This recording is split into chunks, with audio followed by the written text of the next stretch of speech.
Hello and welcome to another episode of Frames Team. Let's discuss about 12 cameras that are currently available in the market from Nikon, and let's try and rank them. I have recently done a video on ranking about 35 lenses that I have personally used. In fact, I did miss out on a few lenses that I have actually used even on the Z mount. I'm keeping the conversation within the gear that I have direct usage of, direct experience of. And the reason I'm doing that is because I'm not discussing specs only. I'm discussing my user experience, and from there, what my learnings are about this gear. And then if so, how would I grade them? And I have a few buckets, starting with the top tier. So the absolute top tier, then comes a top pro level camera, then comes a mid-level pro camera, then a beginner camera or cameras just okay average below that, and finally not sure. The reason I don't have bad cameras as a segment here is because I haven't found a camera that's fundamentally bad. I have about 12 cameras, 3 of them are DSLRs, and about 9 of them are actually Z mount cameras starting from generation 2. I have some generation 1 cameras as well. Now, before I get into the details of this discussion, let me remind you, I'm very close to 5,000 subscribers. Help me out. Just click on the subscribe button. It's not going to take anything away from you. Just help me out and help me reach 5,000 as soon as possible. I want to reach by the end of February. I don't know whether that's possible, but just give me that push. Give the channel that push. So let's begin with this one. What do I have here? This is the Z50. Now the Z50 was one of the original launches. It came out about 4 years back, just after the Z6 and the Z7. And when it came out, on the back of pretty heavy criticism that the Z6 and Z7 received, the Z50 was actually quite well received. And remember, Jared Pullen did his video where he talked about the autofocus being quite fast and nice. So as a 21 megapixel crop sensor camera, the camera was right for the price point it came at. Today you can get it used for I think around 600 to 700 US dollars, which is quite a bargain honestly for the kind of camera it is after a bunch of firmware updates over the last 4 years. The camera has a flip forward screen, so it's nice to vlog with. But at the same time, if you want to put a mic on top of the camera, as in on the hot shoe, it's going to block the screen. So that's a bit of a problem on the Z50. So now anyone would look at the Z50 and say it's a nice overall well-rounded camera as an entry-level crop sensor camera and should be a great camera for beginners. I disagree on that because I think, first of all, my experience of when I used the camera was okay. It wasn't fantastic. I expected a bit more swiftness in the autofocus. I wanted a bit more out of the files.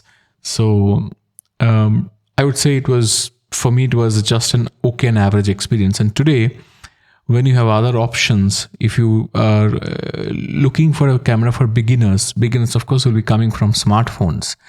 I'm not sure if Z50 is the camera. I would actually pick up the Z30 here. So look at this one. It came out about a year back, and Nikon really pushed this camera quite well. And I have the Z30.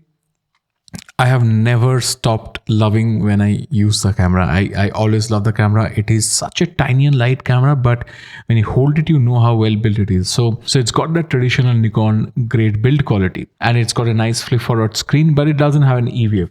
I have to say, straight out of the box, the autofocus is seriously good. And I never found a problem with autofocus while filming or vlogging with the camera or even shooting stills with the camera. And no matter the lens, it just performed very well. And I was especially shocked to see how well that 12 to 28 DX power zoom lens actually works with the Z30. It works impeccably. I mean, no matter what kind of low light it is, it never missed focus. So I think with that lens, it's a powerful vlogging and studio YouTube camera. At the same time, it's not a bad camera for product photography as well, because it's got everything you need. 21 megapixels, not bad at all. Very good color science. Finally, you look at the likes of Camera Conspiracies, he comes back and says, okay, I mean, he apparently is falling in love with Nikon color science by using the Z30. And I remember the criticism on the Z30 about 6 months back when Tony Northrop said that, the camera couldn't focus. And I think that's a lie. I never found the Z30 to be really struggling. And I did see that Z50 did struggle when I used it. I'm talking about 2 years back. But over the last couple of years, Nikon's algorithm for most focusing situations has been really, really good. So I would say for people, especially young people who are trying to find a new camera and they're moving from using a smartphone, I would say it's a really good beginner camera because they're not used to using an EVF. They're used to looking at the back of the screen and shooting. So it's really, really handy there. So I think it's a very well priced, very well performing, well designed beginner camera. The ZFC is a stylized camera. It's a social camera. It's got the same internals as the Z30, similar kind of capability, focus ability. All of those are very similar, but it's a stylized body. It looks very cool. It's a kind of camera where you go to a party with, or you want to travel with it. You want a camera that looks good on you. The ZFC is that one. Now, the ZFC is not built very well, mind you. It kind of feels plasticky, especially with the bottom plate and the top plate. They do feel a bit plasticky. I guess Nikon's idea was to just put out a entry-level retro style camera and see how the market responds. And honestly, I know so many people who just love the ZFC when it came out. They love the idea of a ZFC. So I thought that Nikon actually found strong signals for something like a ZFC to be there. And then they launched last year, they actually launched the ZF. Let's talk about the ZF. I'm going directly towards ZF because I just finished talking about the ZFC. Now, the ZFC is a full frame 24 megapixel camera. The ISO performance is better than Z6 II. The IBIS is absolutely stunning. The stabilization in the ZF is actually better than the Z8 and even the Z9. Nikon says it's got 8 stops IBIS. The colors that come out of the camera is, I think, as rich and beautiful as the Z8, and in my view, in my experience, is better than the Z6 II and especially the Z6 II. Probably not the Z6 because that's a very different and magical camera. We'll talk about that later. But the ZF overall is so beautifully designed, so ruggedly built. You can basically use the ZF as a hammer if you ever get to that point, but it is that well built. The 40mm and the 28mm lenses go so beautifully with the ZF, and so do a lot of third-party manual focus Z-mount lenses from TT Artisan, Seven Artisan, Venus Optics, Lava. So yeah, I think there are a lot of manual focus lens options for the ZF as well, and it can actually detect eye and subject while using a manual focus lens. You can just press a button and zoom in into that area and then fine tune the focus. It's just got so many upsides. I just love the ZF, and I think it's a great travel camera. It's a great street camera, but at the same time, I've shot birds with it. Okay, and it can do quite well in bird shooting. I use a 180 to 600, and let me tell you, if it can do so well in shooting birds in, I would say, falling sun, quite a bit of low light scenario, I know that it'll do very well for action photography, for event photography, for weddings. And there are people who actually use the ZF for wedding. There's this channel called Sam Hurd, and this guy, he actually apparently sold off his Canon gear. I think he sold off his R3 and R6 Mark II and shifted to Nikon via the ZF. So it's definitely a pro level camera. I'm not going to say it's a top level pro camera. It's probably definitely a mid tier pro level camera.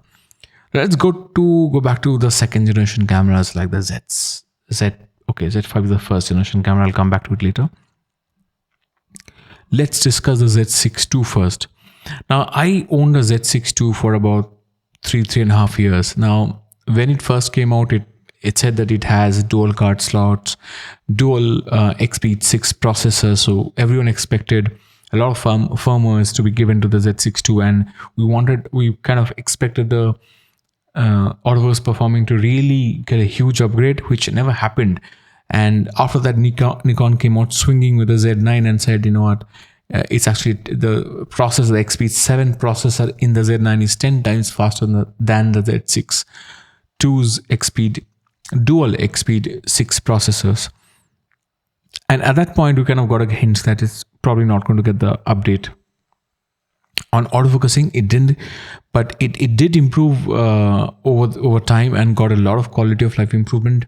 I think the color science is impeccable, and if you are looking for a camera within budget, and if you want to get a used camera for professional users, especially for wedding and portrait and studio work, and you're happy with 24 megapixels, the Z6 II is a very well-rounded mid-level pro camera, because it's got dual card slots. It's got the nice tilt screen, a very good EVF, and the build quality ergonomics is so purely Nikon and so beautiful. Now, at this point, I should definitely talk about the Z5. Now, the Z5 came just after the Z6, and the Z6 did not have a dual card slot, which got a lot of criticism from people. And the Z5 actually solved that problem. It came out, I think, about $1,400 or $1,300, and it came with two card slots, right? UHS 2 card slots, and it's not a very fast camera. It can shoot 4.5 frames per second in burst mode. It doesn't have the BSI CMOS sensor. It has got the CMOS sensor, the same sensor that was on the D750. However, the Z6 II actually has a BSI CMOS sensor, so that was a bit better in low light conditions, especially the file size, not the autofocus. The file quality was better out of the Z6 II, especially in low light scenarios. For the Z5, it is enough for most people, especially if you're a beginner photographer and you're starting to go pro, or you have a Z6 II and you want a B camera for you. The Z5 should be is just a good pick. So I would say Z5 is another mid-level pro camera, somewhat in between beginner and mid-level. Actually, if you want a beginner full-frame mirrorless camera today, I don't know if there is any other camera at about $1,200, which is as well balanced as the Z5. It needs an autofocus update, so the Z5 Mark II or the Z5 II will probably give it that autofocus update via the Xpeed 7 processor. But at this point, it has a wonderful IBIS. It's got two card slots. It's got high shutter speed, fastest shutter speed of 1/8000 of a second, which, for example, the R8 from Canon, similarly spec'd, similarly priced, doesn't have. It's got a full-size battery. It's got a full-size grip. So it's such a well-rounded camera that it's a very good full-frame beginner camera. If you don't want to buy a D750 and want to buy a mirrorless beginner camera, the Z5 is that. And you can also use it for professional users. Let's look at a DSLR, okay? And let's talk about the D780. I think D780 should be spoken along with the D750. They're very similar. They're inspired from each other.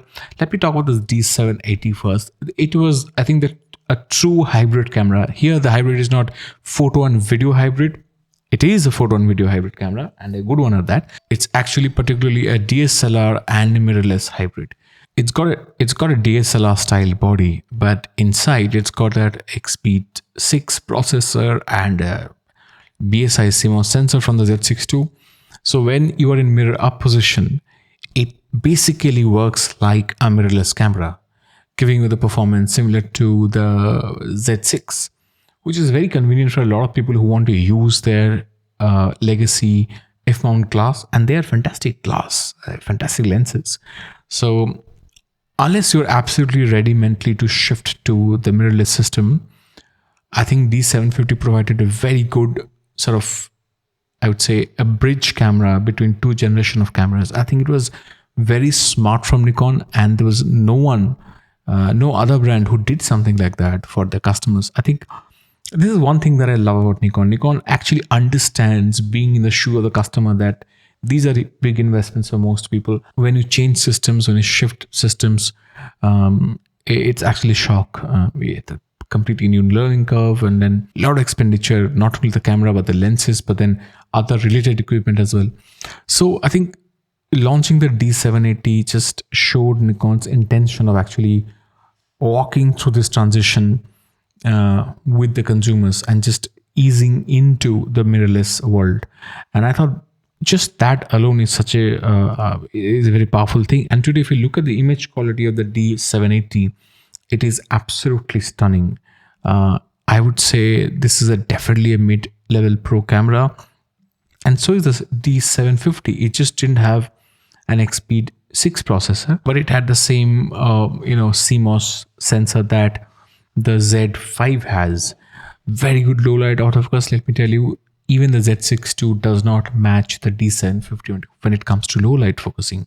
The limitation on the D750 is that the focus points are clustered in the middle, like most DSLRs. But you know what? The D750 actually has 3D tracking and focusing, which is very, very convenient. I always loved using the D750 using the 3D tracking, but missed having a wider focus point area on the sensor. And I never found a problem shooting in really, really low light conditions. It was surprising how well it focuses on low light in low light situations, even with third party lenses like Tamron.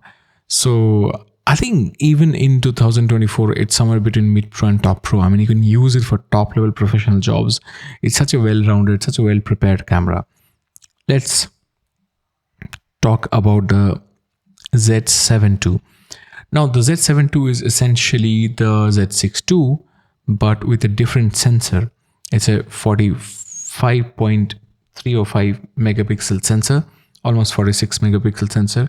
Absolutely top of the line sensor. It's got, I think, 100 marks on DxO mark. So it's an absolutely gorgeous sensor with amazing color output. It doesn't have, it has to linescape and pixel bin when it comes to shooting video, because it's got such a high resolution sensor. But overall, as a camera, it is just right for studio, portraiture, and landscape. And even today, it actually has slightly better sensor capability. The file size is slightly better than even the Z8 and the Z9s. And therefore, if you're actually a landscape photographer and studio photographer, there will be situations where you can actually get better output out of the Z7 II. I think for certain use cases, this is a top pro camera. What are those use cases? Studio photography, landscape photography, and portrait photography, because you have such beautiful, rich colors coming out of that sensor. Now let's talk about the Z8. I think Z8 is Nikon's best camera. The Nikon Z8 is the most phenomenal camera that Nikon has ever launched, and I think it's going to be a huge moment in Nikon's history. Especially after I'm recording this in February of 2024, and I have seen and used the firmware version 2 on the Z8, which gives us almost everything. I think everything from the Z9's firmware version 4.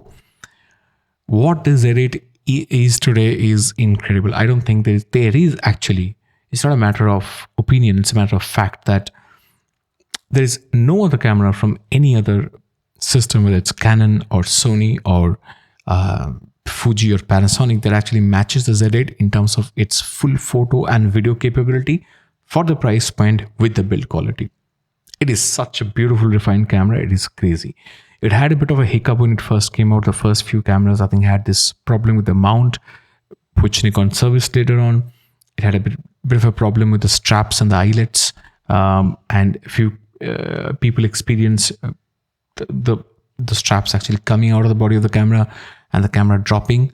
But those problems have been resolved, and this is such a beautiful, well-rounded camera that I think it is Nikon's best camera, and I think it is the top tier camera. It deserves being at the very top. Now, when I say that, I remember that there is the Z9, and I am very consciously, I'll start with the ranking first.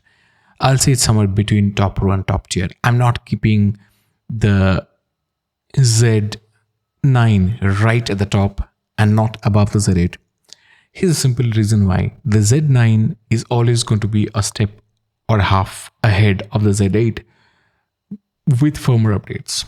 It's got a bigger battery, so a much better thermal management. It's got a completely magnesium alloy body. The Z8 doesn't have that. It is partially some kind of very advanced plastic and fiber made body. The Z9, however, is very bulky. It's large. It's more expensive, about $1,500 more expensive. It is not that easy to carry, and it is not appropriate for a lot of situations for a lot of people. For example, a lot of women may find it difficult to use. A lot of smaller guys may find it difficult to use. And especially if you're using more than one camera, it may be not that easy for a lot of people to actually use the Z9. You could actually get all the capability of the Z8 and then spend that money on some lenses and have more with you. And there is a litmus test to figure out which one is actually better from a use case point of view. And I'm talking about user experience. I'm talking about actually using the camera in real world situations. Go and ask people who have both the Z8 and the Z9. And they'll tell you it is 80% of them will tell you that 60 to 80% of the times they use their Z8. There will be that 20% who will say that I use the Z9 80% of the time. But remember, the majority Z9 users will be a minority co-owners of both Z8 and Z9. The majority Z8 users will be the majority users of both owners of both Z8 and Z9. Just repeat this couple of lines one more time so that you get what I'm trying to say. Fundamentally, if you have both the cameras, 80% of the time, there's higher chance that you will actually go for the Z8 for most of your usage, which means that for value for money and real world situations, it's the same sensor, it's the same processor, almost same color science, same ergonomics, except that extra integrated battery pack and vertical shooting grip. I would really definitely rate keep the Z8 above the Z9, and thankfully it is because of the Z9 that the Z8 exists, and eventually in future it is because of the Z9 Mark II that Z8 Mark II will exist. Z9 will always be a more niche camera for people who use it for absolute no compromise situations or absolutely compromised situations, and they don't want any compromise with their camera. Situations like minus 40 degree, in Antarctica or somewhere else, situations where the temperature is very high, situations where it's it's rainy and the air is filled with moisture and humidity. In those situations, when you want an absolutely tank of a camera, the Z9 is the one for you. Lastly, we have the D850. I saw a post a few days back, I think today morning, where a camera store actually showed the difference between the D850 and related Z-mount cameras, and they showed that the D850 today is cheaper. It's got 45 megapixel sensor or 46 megapixel sensor, absolutely gorgeous files. Of course, the battery can sustain longer, so you can get many more shots on the D850. You've got a very affordable range of DSLR f-mount lenses from Nikon. You can afford look at the lenses, and you can get all of these from the used market, 105 1.4. Okay, the 70-200, the 500 PF, the 28 1.4, the 20 1.8, very, very good lenses, the 400 2.8, the 600 f4. I think if you look at the kind of range lenses then tilt shift lenses, if you look at the options in the F mount, it's crazy, and you can have them at fraction of the original cost. And today, now that Nikon has actually discontinued producing their F mount products, you'll have these cameras for really cheap and the lenses for really cheap. But the capability, there has been no degradation of the capability of the D850 over the last 4 years, 5 years. And even today, it remains the best DSLR ever made. And I think this is a top pro camera and one of Nikon's top tier. It just stands very tall. So I'm just going to keep it in top pro and just increase the size a bit to tell you that it could very easily become a top tier Nikon camera, working shoulder to shoulder with the Z8. So there you have it. If you look at the entire list right now, you have one camera as top tier, the Z8. You have 3 cameras at top pro. The Z6 Mark II, fantastic file, amazing stuff, and a mirrorless camera, right? You have the Z9 as a top pro camera, almost towards top tier, just short of it, and the D850. Again, a very good wildlife camera, very good still shooting camera, studio camera, portrait camera, very good camera for landscape photography. So it's such a great all-rounder. Yeah, and the Z8 is such a great successor to the D850. It's amazing to see that Nikon is actually keeping the tradition alive. If you look at Mid Pro right now, you see a gap. You have the ZF from the current generation, but you don't have the Z6 III yet. You have the D750 and the D780 occupying that space, and I really think that Nikon needs to quickly launch the Z6 Mark III. This area, it's a bit vacant. It's kind of filled up with mostly old cameras, and the new camera, the ZF, is actually a camera with a lot of character. It's not a traditional pro body style camera. If you look at the beginner bracket, you have a couple of very nice cameras, the ZFC and the Z30. But I think what it is missing is actually a Z50 version 2. And that would be a great beginner camera for beginners, and a great support camera for for Z9 and Z8 shooters who want to use a bright long lens for wildlife and sports and birding, but they want to get closer to the subject, and therefore they want a crop sensor camera. So the Z550 II should do that job. Similarly, the Z5 II will just absolutely decimate anything that any of these other brands have, because the R8 has a tiny battery, very tiny battery. It doesn't have IBIS. It has 1/4000th of a second shutter. It's got only a front curtain shutter. It's not a full shutter mechanism, but it's got very good autofocus, and so it's selling well. And Tonys of the world really push this camera.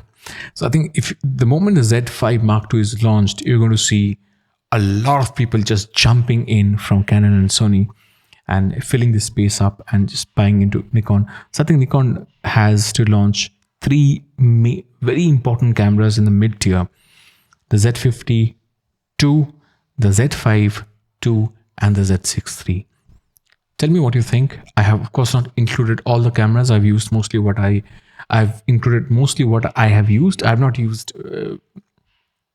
cameras like the D7-200, D7500, or D5600, because I thought that today at this point they're not that relevant. Because if you want to go crop sensor, just go for Z50 or the ZFC and or even the Z5. So I think today these are the 10 cameras that's relevant for most people. So if you rank them, that's what you get. Of course, there's D5 and D6, but first of all, I never use them, and secondly, I think they're very special case scenarios. And for a lot of people, when you have the Z9, you'd rather have the Z9 or the Z8, especially now that it's time for people to move to mirrorless system. When you have almost 50 lenses in the Z mount, and you're going to see more, and there's so many other brands supporting the Z mount, I think it's time for people to shift from DSLR to mirrorless. I'm going to leave the conversation here. If you like this channel, if you're still watching me, why don't you actually subscribe and help the channel grow to 5,000 and more. I have close to 200 videos, and I use Fuji, Nikon, Sony. If you're here for the second time, what are you waiting for? Just show a bit of support. It doesn't take anything away from you. If you're new here, just like the video. If you like it, just go ahead and subscribe.